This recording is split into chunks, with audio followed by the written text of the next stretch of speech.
Banyak orang bekerja keras setiap hari, bangun pagi, pulang malam, mengorbankan waktu dan tenaga. Namun di akhir bulan, mereka masih merasa cemas tentang uang. Bab 1 dari Cash Flow Quadrant mengajukan satu pertanyaan sederhana, tetapi sangat penting, mengapa begitu banyak orang tidak pernah benar-benar bebas secara finansial? Sejak kecil kita diajarkan satu hal, belajarlah dengan rajin, bekerjalah dengan keras, maka hidup akan aman. Masalahnya, keamanan tidak sama dengan kebebasan. Banyak orang bekerja keras, namun penghasilan mereka hanya cukup untuk bertahan, bukan untuk berkembang. Mereka menukar waktu dengan uang, dan ketika waktu berhenti, uang pun berhenti.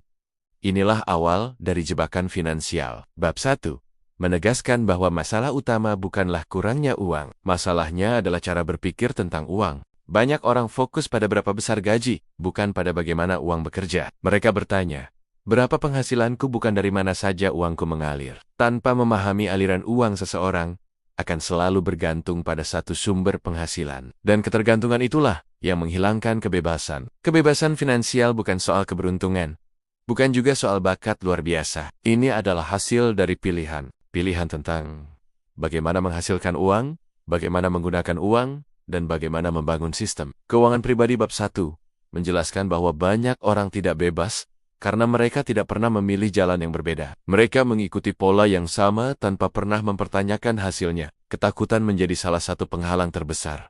Takut kehilangan pekerjaan, takut mencoba hal baru, takut gagal, takut tidak aman. Ketakutan ini membuat seseorang bertahan di tempat yang tidak mereka sukai karena terasa lebih aman daripada berubah. Namun rasa aman jangka pendek sering mengorbankan kebebasan jangka panjang. Pelajaran utama dari bab 1, Cash Flow Quadrant, adalah ini. Kebanyakan orang tidak bebas secara finansial, bukan karena mereka tidak bekerja keras, tetapi karena mereka berada di jalur yang salah sejak awal. Kebebasan finansial dimulai bukan dari bekerja lebih keras, tetapi dari memahami arah dan sistem yang digunakan. Bab 1 mengajak kita berhenti sejenak dan bertanya pada diri sendiri, apakah jalan yang sedang kita tempuh benar-benar membawa kita menuju kebebasan, atau hanya membuat kita sibuk tanpa arah? Karena bekerja keras itu penting, tetapi bekerja dengan arah yang benar jauh lebih menentukan. Terima kasih telah mendengarkan audiobook ini di Kata Kita. Jangan lupa subscribe, agar kamu tidak ketinggalan pembahasan Cash Flow Quadrant bab berikutnya. Sampai jumpa di cerita selanjutnya.